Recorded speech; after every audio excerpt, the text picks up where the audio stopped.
Edward Gibbon. Good historians, Walpole wrote to one of them, Robertson, are the most scarce of all writers, and no wonder. A good style is not very common, thorough information is still more rare, and if these meet, what a chance that impartiality should be added to them.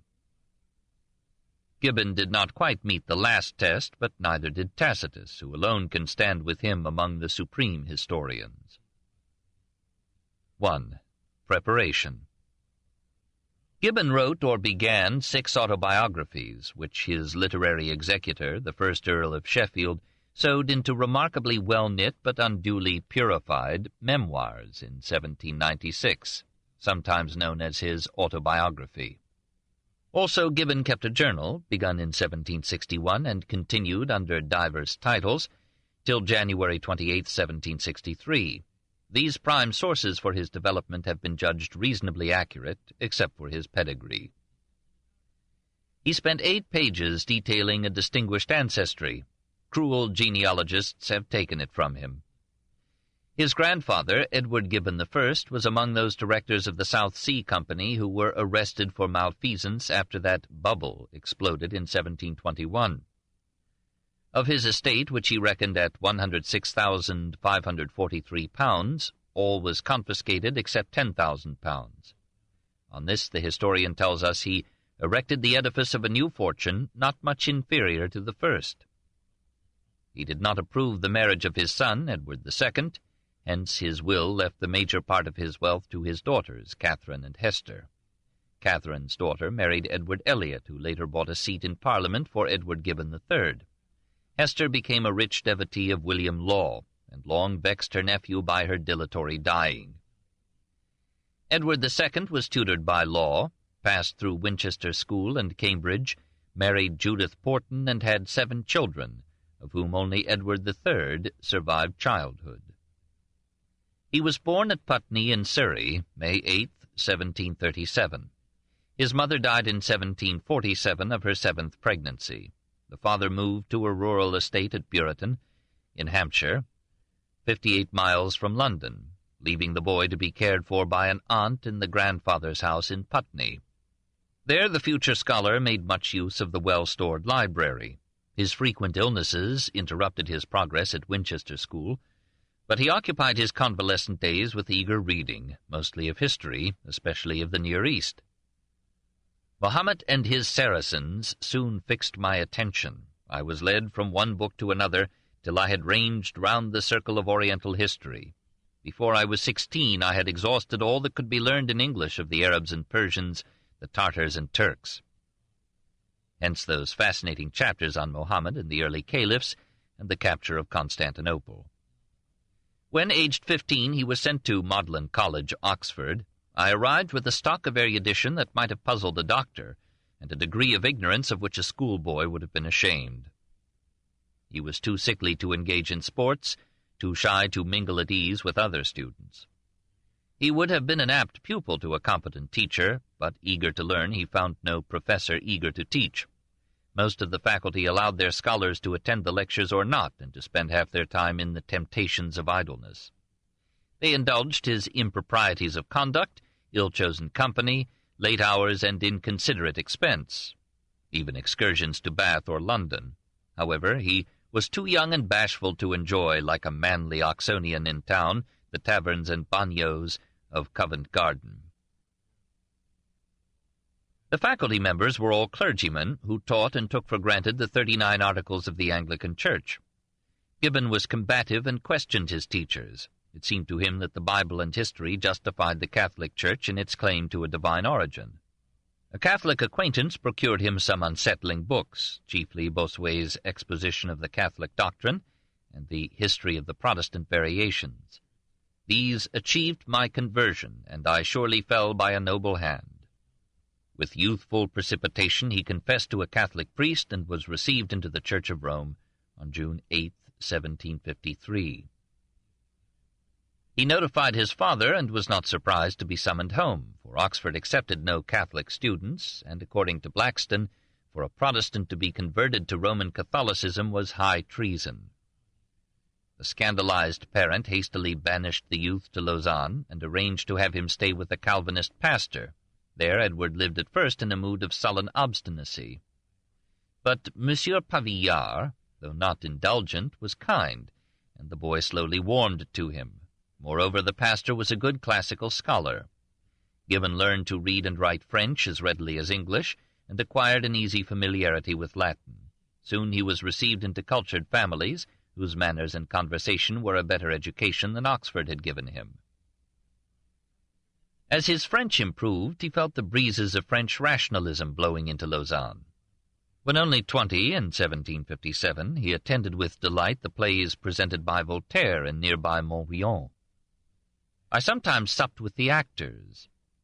He met Voltaire. He began to read Voltaire. He read Voltaire's recently published Essai sur l'histoire générale, Essai sur les mœurs.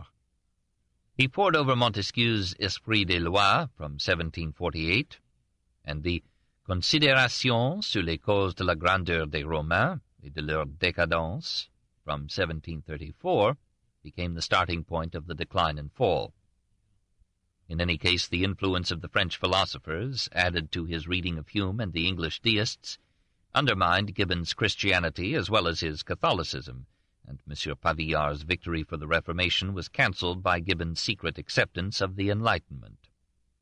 It must have been exhilarating to meet in the same year, 1757, both Voltaire and Suzanne Curchod. She was 20, blonde, beautiful, gay, and lived with her Protestant parents at Crassy, 4 miles from Lausanne. She was the leading spirit in the Société du Printemps, a group of 15 or 20 young women who met at one another's homes, sang, danced, acted comedies, and flirted judiciously with young men. Gibbon assures us that their virgin chastity was never sullied by the breath of scandal or suspicion. Let him tell the story. In her short visits to some relations at Lausanne, the wit, the beauty, and erudition of Mademoiselle Curchod were the theme of universal applause. The report of such a prodigy awakened my curiosity. I saw and loved. I found her learned without pedantry, lively in conversation, pure in sentiment, and elegant in manners. Her fortune was humble, but her family was respectable. She permitted me to make her 2 or 3 visits at her father's house. I passed some happy days there, and her parents honorably encouraged the connection. I indulged my dream of felicity. Apparently they were formally engaged in November 1757, but Suzanne's consent was conditional on Gibbon's promise to live in Switzerland. Meanwhile, his father, confident that his son was now a good Protestant, bade him return home and hear the plans that had been made for him. Gibbon was not eager to go back, for the father had taken a second wife, but he obeyed and reached London on May 5, 1758. I soon discovered that my father would not hear of this strange alliance, and that without his consent I was myself destitute and helpless.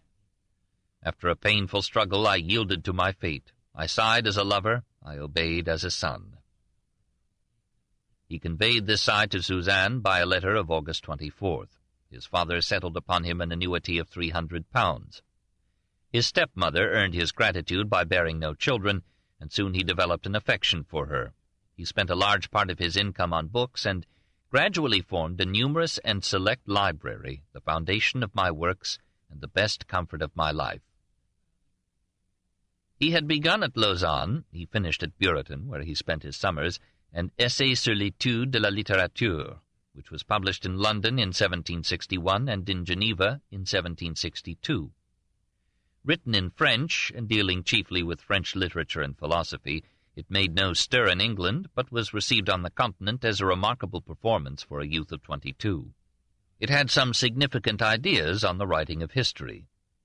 The history of empires is that of the misery of man. The history of knowledge is that of his greatness and happiness. A host of considerations makes the last order of study precious in the eyes of the philosopher. Hence, if philosophers are not always historians, it is at least desirable that historians should be philosophers. In his memoirs, Gibbon added, "From earliest youth I aspired to the character of an historian." He cast about for a subject that would lend itself to philosophy and literature as well as to history. In the 18th century, history made no pretense to be a science. Rather, it longed to be an art. Gibbon felt that it was as a philosopher and an artist that he wished to write history, to deal with large subjects in a large perspective, and to give to the chaos of materials philosophical significance and artistic form. Suddenly he was called from scholarship to action. During the 7 Years' War, England had been repeatedly in danger of invasion from France. To prepare against such an emergency, the English gentry formed a militia for defense against invasion or rebellion. Only propertied persons could serve as officers. Gibbon Sr. and Jr. were commissioned as major and captain in June 1759. Edward III joined his company in June 1760 and stayed with it on and off till December 1762, moving from camp to camp. He was ill-suited to military life and tired of companions who had neither the knowledge of scholars nor the manners of gentlemen. Amid his military career he found his scrotum expanding with fluid.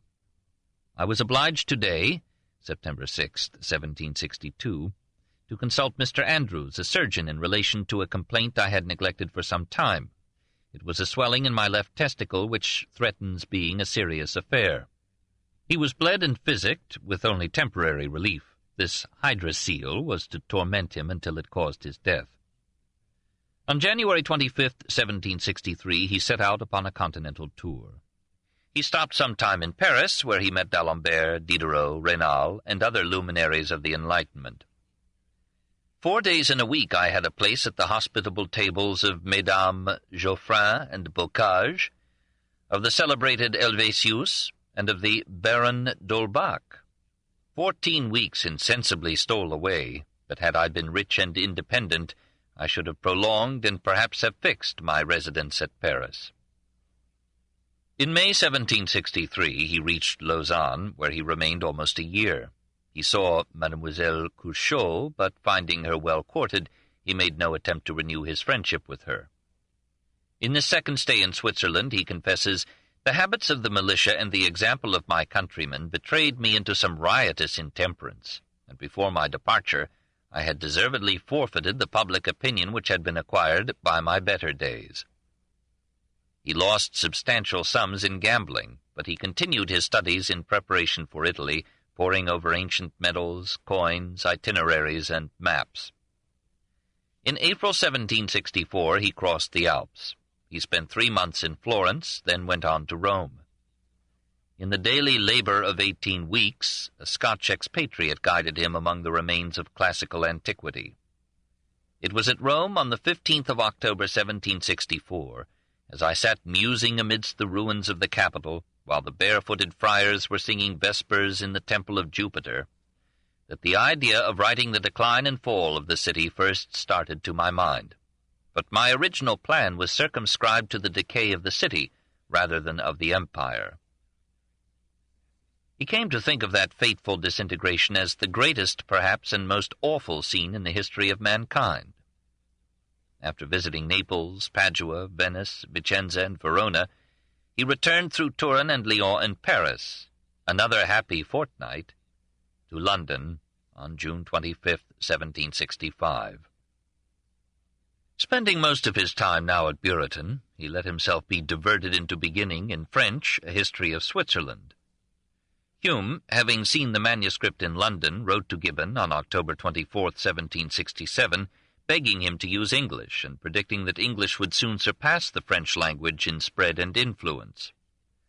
Moreover, he warned Gibbon that his use of the French tongue had led him into a style more poetical and figurative and more highly colored than our language seems to admit of in historical productions. Gibbon later admitted, "My ancient habits encouraged me to write in French for the continent of Europe, but I was conscious myself that my style, above prose and below poetry, degenerated into a verbose and turgid declamation." The death of his father on November 10, 1770, left him an ample fortune. In October 1772, he took up permanent residence in London. No sooner was I settled in my house and library than I undertook the composition of the first volume of my history. He allowed himself many distractions, evenings at White's, attendance at Johnson's Club, trips to Brighton, Bath, Paris. In 1774 he was elected to Parliament from a pocket borough controlled by a relative. He kept silence amid the debates in the House of Commons. "I am still mute," he wrote on February 25, 1775. "It is more tremendous than I imagined. The great speakers fill me with despair, the bad ones with terror. But the 8 sessions that I sat in Parliament were a school of civil prudence, the first and most essential virtue of an historian." Surrounded by the controversy on America, he voted regularly for the policy of the government. He addressed to the French nation a memoir justificatif in 1779, presenting England's case against her revolting colonies, and he received as a reward a seat on the Board of Trade and Plantations, bringing him £750 a year. Fox accused him of profiting by the same kind of political corruption which he indicated as one cause of the decline of Rome. The wits said George III had bought Gibbon lest the author record the decline and fall of the British Empire. 2. The book. After 1772, Gibbon's absorbing concern was his history, and he found it difficult to think seriously about anything else. "Many experiments were made before I could hit the middle tone between a dull chronicle and a rhetorical declamation. 3 times did I compose the first chapter, and twice the second and third, before I was tolerably satisfied with their effect." He was resolved to make his history a work of literature. In 1775, Gibbon offered the manuscript of the first 16 chapters to a publisher, who refused it as necessitating a prohibitive price. 2 other booksellers, Thomas Caldwell and William Strahan, pooled their risks in printing, on February 17, 1776, Volume 1 of The Decline and Fall of the Roman Empire. Though it was priced at a guinea, about $26, the 1,000 copies were sold by March 26th. A second edition of 1,500 copies, issued on June 3rd, was exhausted in 3 days. My book was on every table and almost on every toilette. The literary world, usually rent with factional jealousies, united in praising it. William Robertson sent generous compliments. Hume, in this year of his death, wrote to the author a letter which, said Gibbon, overpaid the labor of 10 years. Horace Walpole, on the day after publication, announced to William Mason, "Lo, there has just appeared a truly classic work."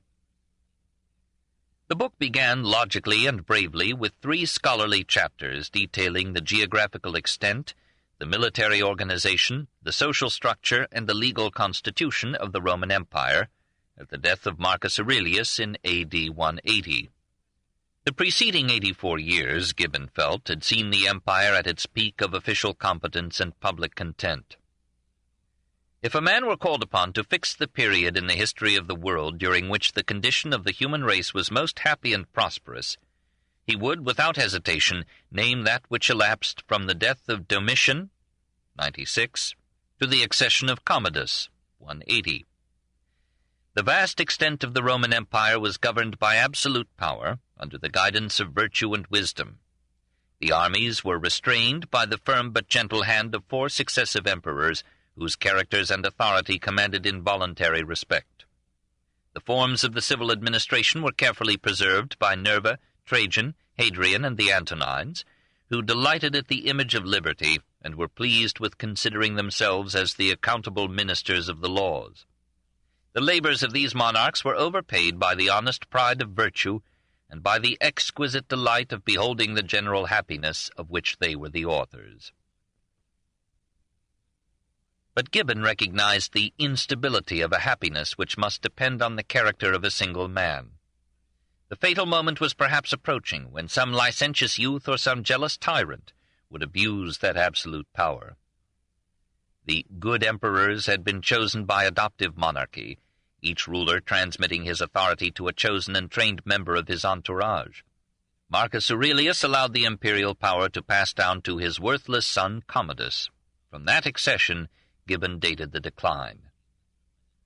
Gibbon thought that the rise of Christianity had contributed to that decline. Here he abandoned the lead of Montesquieu, who had said nothing like this in his Greatness and Decadence of the Romans. Gibbon rather followed Voltaire. His attitude was thoroughly intellectual. He had no sympathy for mystic rapture or hopeful faith. He expressed his view in a passage that has a Voltairean flavor.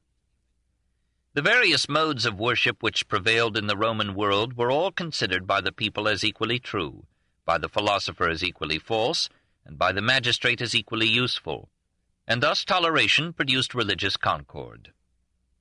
Gibbon usually avoided any direct expression of hostility to Christianity. There were still laws on the statute books of England making such expression a serious crime. For example, if any person educated in the Christian religion shall by writing deny the Christian religion to be true, he shall for the second offense suffer 3 years' imprisonment without bail. To avoid such inconvenience, Gibbon developed subtle suggestion and transparent irony as elements in his style.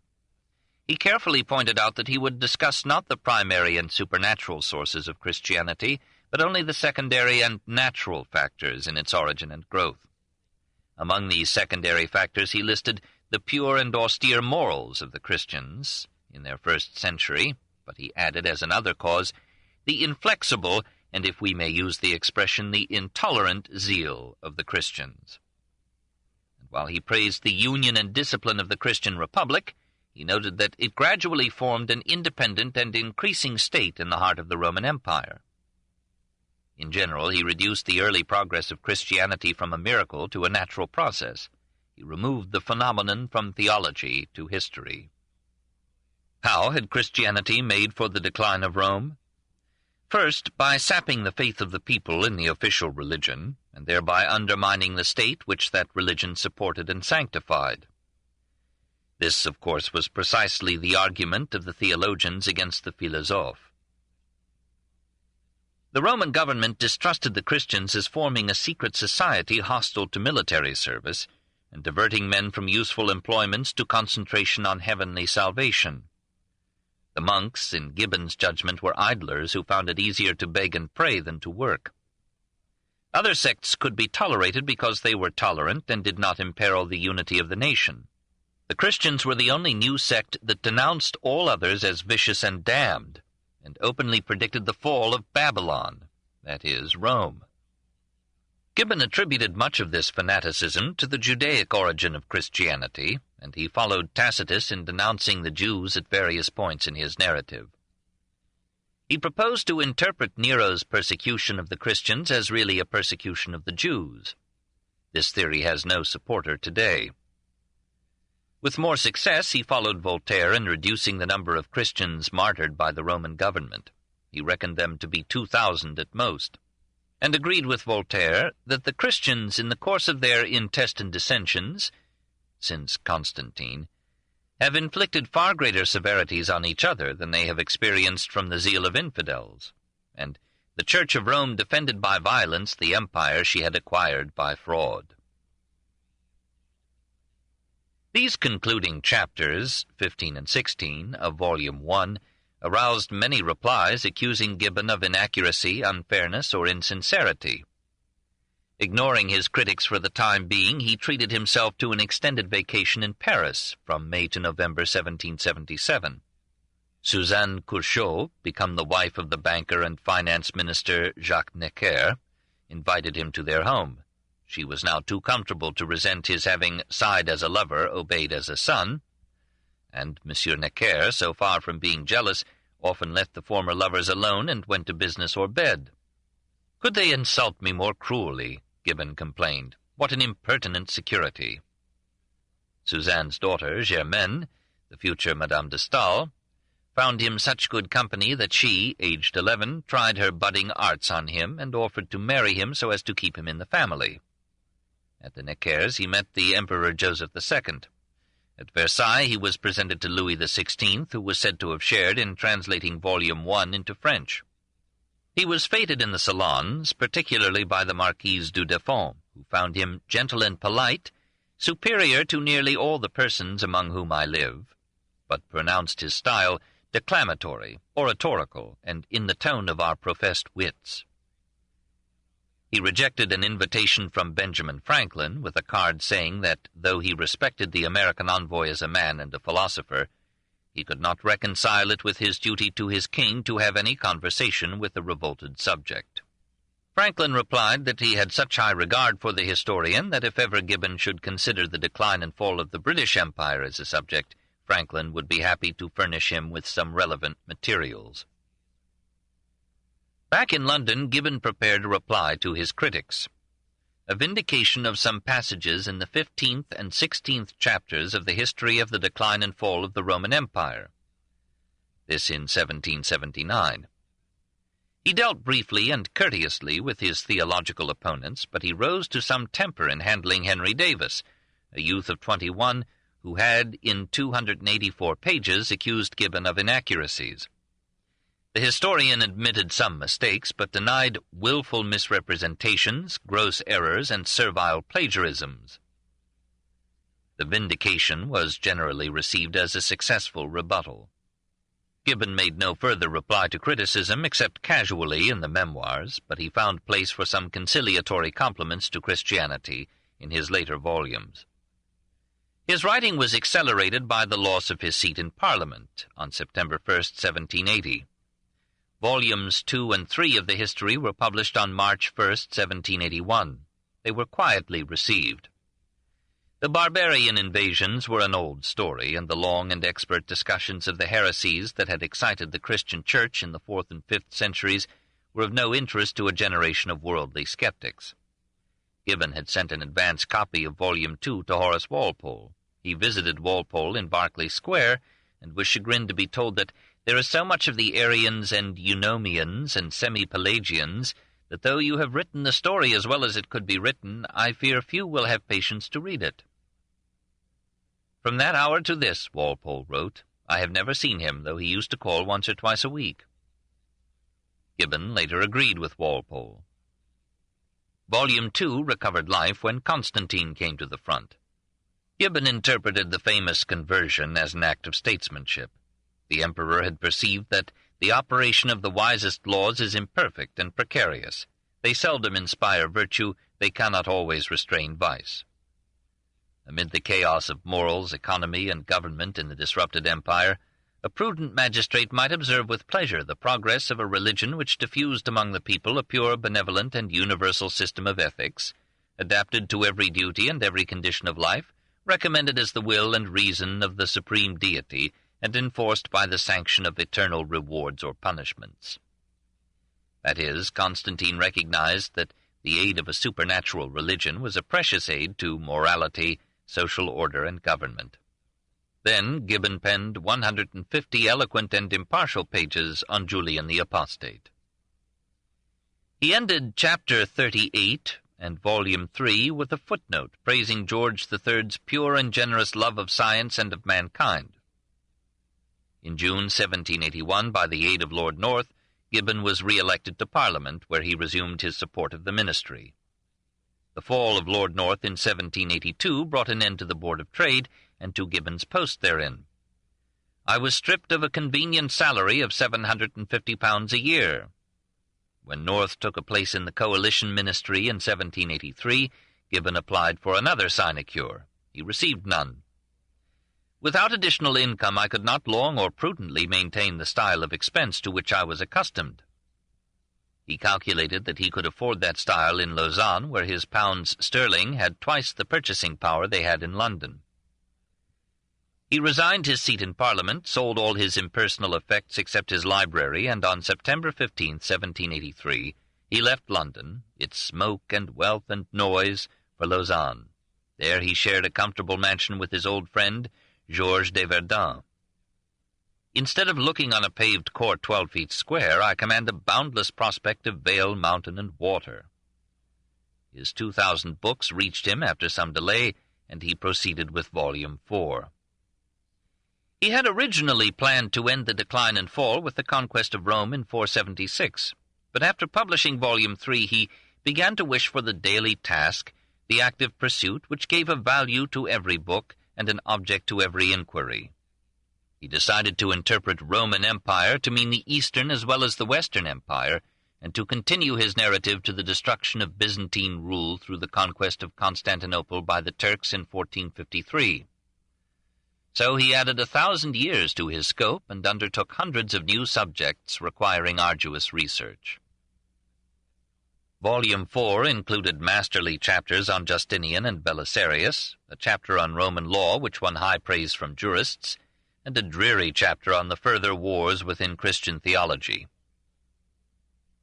"I wish," wrote Walpole, "Mr. Gibbon had never heard of Monophysites, Nestorians, or any such fools." In Volume 5, Gibbon turned with evident relief to the rise of Mohammed and the Arab conquest of the Eastern Roman Empire, and he lavished upon the prophet and the martial caliphs all the impartial understanding that had failed him in the case of Christianity. In Volume 6, the Crusades gave him another stirring theme, and the capture of Constantinople by Mohammed II provided the climax and crown of his work. In the final chapter, he summarized his labors in a famous sentence: "I have described the triumph of barbarism and religion." Like his unacknowledged teacher, Voltaire, he saw nothing in the Middle Ages but crudity and superstition. He pictured the ruinous state of Rome in 1430 and quoted Poggio's lament, "This spectacle of the world, how it has fallen, how changed, how defaced. The destruction or dilapidation of classic monuments and art, the Forum Romanum overgrown with weeds and possessed by cattle and swine." And Gibbon concluded sadly, "It was among the ruins of the Capitol that I first conceived the idea of a work which has amused and exercised nearly 20 years of my life, and which, however inadequate to my own wishes, I finally delivered to the curiosity and candor of the public." And in his memoirs he recalled that hour of ambivalent deliverance. It was on the night of the 27th of June, 1787, between the hours of 11 and 12, that I wrote the last lines of the last page, in a summer house in my garden. After laying down my pen, I took several turns in a covered walk of acacias, which commands a prospect of the country, the lake, and the mountains. I will not dissemble the emotions of joy on the recovery of my freedom, and perhaps the establishment of my fame. But my pride was soon humbled, and a sober melancholy was spread over my mind by the idea that I had taken an everlasting leave of an old and agreeable companion, and that whatever might be the future fate of my history, the life of the historian must be short and precarious. 3. The Man. Gibbon at 16 was described by Monsieur Pavillard as a thin little figure with a large head. Hating exercise and loving food, he soon developed a rotundity of body and face, a portly belly sustained by spindly legs. Add red hair curled at the side and tied at the back, gentle cherubic features, a button nose, puffy cheeks, multiple chin, and above all a broad high forehead promising enterprises of great pith and moment, majesty and scope. He rivaled Johnson in appetite and Walpole in gout. His scrotum swelled painfully year by year to proportions which his tight breeches set off to disconcerting prominence. Despite his handicaps, he was vain of his appearance and his dress, and prefaced Volume 2 with his portrait by Reynolds. He carried a snuff-box at his waist, and tapped it when nervous or wishing to be heard. He was self-centered, like any man with an absorbing purpose, but he truthfully claimed, "I am endowed with a cheerful temperament, a moderate sensibility, but no sentiment, and a natural disposition to repose." In 1775 he was elected to the Club. He attended frequently but rarely spoke, disliking Johnson's idea of conversation. Johnson commented too audibly on Gibbon's ugliness. Gibbon called the Great Bear an oracle, an unforgiving enemy, a bigoted though vigorous mind, greedy of every pretext to hate and persecute those who dissent from his creed. Boswell, feeling no mercy for an infidel, described the historian as an ugly, affected, disgusting fellow, who poisons our literary club for me. Nevertheless, Gibbon must have had many friends, for in London he dined out almost every night. He came from Lausanne to London in August 1787 to supervise the publication of volumes 4 through 6. They appeared on his 51st birthday, May 8, 1788, and brought him £4,000, one of the highest fees paid to an author in the 18th century. The conclusion of my work was generally read and variously judged, Yet upon the whole the history of the decline and fall seems to have struck root both at home and abroad, and may perhaps 100 years hence still continue to be abused. Already Adam Smith ranked him at the head of the whole literary tribe at present existing in Europe. On June 13, 1788, during the trial of Hastings in Westminster Hall, Gibbon in the gallery had the pleasure of hearing Sheridan, in one of his most dramatic addresses, refer to the luminous pages of Gibbon. According to an unlikely story, Sheridan later claimed to have said voluminous, but that adjective could hardly be applied to pages, and luminous was surely the fitting word. In July 1788, Gibbon returned to Lausanne. A year later, de Verdun died, leaving his home to Gibbon for the duration of the historian's life. There, with several servants and an income of £1,200 a year, Gibbon lived at ease, drank much wine, and added to his gout and girth. From February 9th to July 1st, 1790, I was not able to move from my house or chair. To this period belongs the legend that he knelt at the feet of Madame de Cruzaz, with a declaration of love, that she bade him rise, and that he could not, being too heavy. The sole source of the story is Madame de Genlis, whom Sainte-Beuve described as a woman with a malicious tongue, and her own daughter rejected the tale as due to a confusion of persons. The French Revolution interfered with Gibbon's tranquillity. Revolutionary sentiments were voiced in the Swiss cantons, and word came of similar agitation in England. He had good reason to fear the collapse of the French monarchy, having invested £1,300 in a French government loan. In 1788, in an unlucky prophecy, he had written of the French monarchy that it stood founded as it might on the rock of time, force, and opinion, supported by the triple aristocracy of the Church, the nobility, and the parliaments. He rejoiced when Burke issued Reflections on the Revolution in France in 1790. He wrote to Lord Sheffield advising against any reform in the British political structure. If you admit the smallest and most specious change in our parliamentary system, you are lost. Now he deplored the success of the philosophe in combating religion. I have sometimes thought of writing a dialogue of the dead, in which Lucian, Erasmus, and Voltaire should mutually acknowledge the danger of exposing an old superstition to the contempt of the blind and fanatical multitude. He urged some Portuguese leaders not to abandon the Inquisition during this crisis that threatened all thrones. Partly to escape the French Revolutionary Army that was nearing Lausanne, partly to seek English surgery, and proximately to comfort Lord Sheffield on the death of his wife, Gibbon left Lausanne on May 9, 1793, and hurried to England. There he found Sheffield so busy with politics as to have rapidly recovered from his grief. The patient was cured, Gibbon wrote, before the arrival of the doctor. The historian himself now submitted to the physicians, for his hydrocele had grown almost as big as a small child. I crawl about with some labor and much indecency. One operation drained 4 quarts of transparent watery liquid from the affected testicle. But the fluid collected again, and a second tapping drew 3 quarts. Gibbon was temporarily relieved and resumed dining out. Once more the hydrocele formed, now it became septic. On January 13th, 1794, a third tapping was made. Gibbon seemed to be recovering rapidly. The doctor allowed him meat. Gibbon ate some chicken and drank 3 glasses of wine. He was seized with severe gastric pains, which, like Voltaire, he sought to ease with opium. On January 16th he died, aged 56. 4. The Historian. Gibbon was not inspiring in his visible person, character, or career. His greatness was poured into his book, into the grandeur and courage of its conception, the patience and artistry of its composition, the luminous majesty of the whole. Yes, Sheridan's word was right.